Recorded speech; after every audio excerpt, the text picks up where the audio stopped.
Hi everyone, thanks for tuning back into my channel. On today's video, I'm going to show you how I make hamburger soup.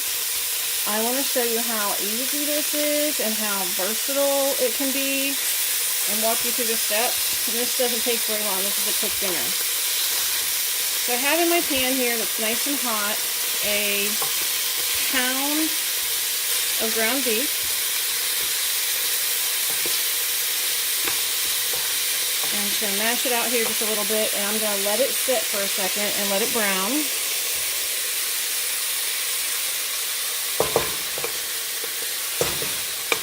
I'm going to give it a little season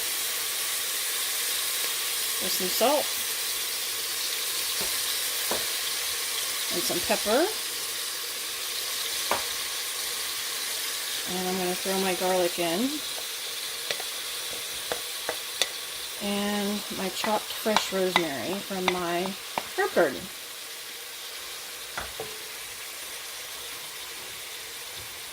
And I want this to brown a little bit on the bottom there, so I'm just going to let it sit. I don't want it into tiny little pieces. I kind of want some chunks in there, so I don't want to stir it too much. If you like yours to be more broken up, little small pieces of ground meat, go ahead and stir this a little bit sooner and break it up a little bit more. But I want to leave it kind of chunky. Let this cook for a second. Get my heat cranked back up here. Now when you're browning, especially this is a phase 1 dinner, so there's not going to be any oil in here. And if you're cooking without oil, don't be afraid. Just throw your meat into your relatively hot pan, not screaming hot, but relatively hot. Put it in there, break it up like I did, and then just let it sit for a good minute and a half, 2 minutes. If your meat sticks to the pan, it's not ready to stir yet. So just let it sit, and don't worry, it's not going to burn. Just let it sit there and cook some more. When meat is ready to be released and it's nice and brown and caramelized and those proteins are cooked, it will release naturally from the pan. It doesn't have to be a non-stick pan. So get that caramelization on there, get that brown on there because it's good flavor. Now I'm going to stir this around a little bit.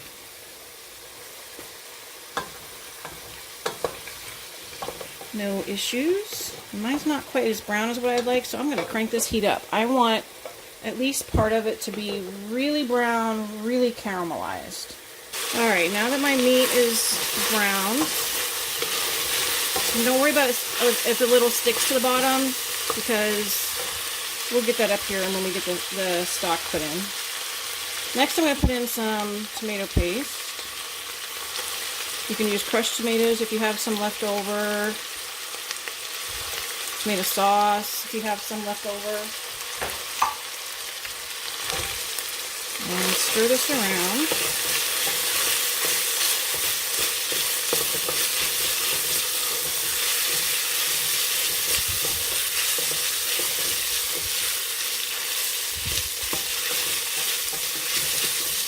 The tomato sauce is going to add a really nice richness. You're not going to taste the tomato flavor, but it just adds an extra richness to the broth. It makes your soup really good. If you don't have it, you can skip it. It's not a big deal. I just like to have that little extra punch. And here I have my vegetables. I have carrots, rutabaga, celery, zucchini, and onion. And I'm just going to put all this in here while this pan is super hot right now. And get the vegetables all coated in these beautiful spices, the garlic and the rosemary.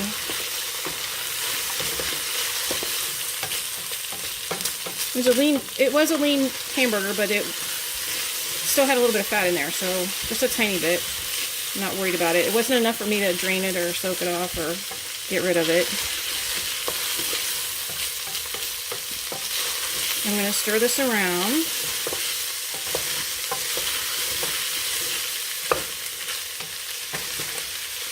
And next I'll add a little bit of dried oregano. I prefer dried over fresh. I don't think fresh has the same flavor to me, so I don't tend to use the fresh very often. I have a bunch of it growing in my herb garden, and I pick it and put it in the dehydrator for a couple hours and dry it. That way I don't have to buy it. And then I have some parsley. And I'm going to add a little bit more salt because those veggies are going to need it. And because my stock doesn't have any salt in it either. And I'll probably add more later. Alright, got this going, and now I'm going to add my beef stock. It's homemade. I made it the other day. Now, if you want more liquid to in your soup than this, you can add some water, which I'm going to do. The veggies will release some liquid as they cook, especially the zucchini. But now, all there is to it is to just let this simmer. I'm going to reduce the heat here and bring this up to a simmer, and then just let it simmer gently for maybe 10 minutes. These veggies, I cut them kind of small, so the rutabaga won't take very long, the carrots won't take very long. And as soon as they're soft, your soup is done. And since it's phase one, I'm going to cook some pasta. This is my Kamut di Tellini. This stuff is actually pretty good. It holds its shape nicely. Doesn't fall apart, but I am going to cook it separately. My husband wants bread with his soup and not so much pasta, so I'm going to cook probably just one portion or maybe 2 portions of the pasta and then have some for tomorrow for lunch. But that's going to be in my bowl of soup. But I like to cook the pasta separately because sometimes pasta, brown rice pasta, or even some of the pasta I like the most, the einkorn pasta, if you put it in the soup, it absorbs all the broth, and then you have really soggy pasta and no broth in your soup. So I always cook it separate and just add it to each bowl. And then I have on the next burner over here that you can't see, I have some white beans that are cooking, and hopefully they'll be done in time for dinner because I forgot to cook them earlier. They're cooking, and as soon as they're done, they'll go in. I'll add enough of those to make this 4 portions. We are on the higher portion chart, so I've only got 4 ounces per serving of ground beef in the soup right now, so I need to add some more to make up for the rest of it, so that'll be the white beans. I love white beans in soup. And then I have some fresh thyme in my refrigerator that I'm going to add to this here in a little bit.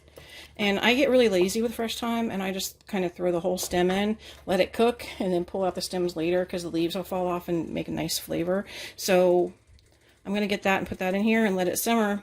And by the time the pasta, if I've had pasta water on now, by the time the pasta was done cooking, the soup would be done, and then dinner would be served. So it's this easy. You can add whatever vegetables you like. You can add green beans if you want. If I have fresh green beans, I'll add them sometimes. You can add cabbage chopped up. You can add mushrooms if you like mushrooms. We're not a big mushroom family here. I mean, seriously, mix up whatever vegetables you want. Yellow squash. If you have pumpkin that you need to use up and it's not enough to make my bread or pancakes with, you can chuck in a couple tablespoons of pumpkin, and that adds a nice richness to the soup as well. Add whatever vegetables you like and make it your own. But it's simple and it's easy, and it's actually pretty cheap. This was 2 stalks of celery, not even 1 skinny little zucchini, 2 carrots, half of a softballish size rutabaga, and maybe a quarter or so of a medium-sized onion is all that I put in here. So it's a good way to use up vegetables that you have left over in your fridge. If you need to do a little fridge dive there and get rid of some things before it goes bad, this soup will keep for a couple of days in the refrigerator, so you can have it for lunch. You can keep it for phase 3. Seriously, there's so many things that you can do with this soup. It's really, really versatile. Add whatever you want. But this is how easy it is. There you go, my hamburger soup. I hope you give it a try. I'll post the link to my recipe down below with the way that I make it. I hope you enjoyed the video. If you did, click on that little thumbs up symbol, and make sure you click on that subscribe button so that you get alerted when I post new videos. I will catch you guys on the next video. Thanks for watching. Bye, everyone.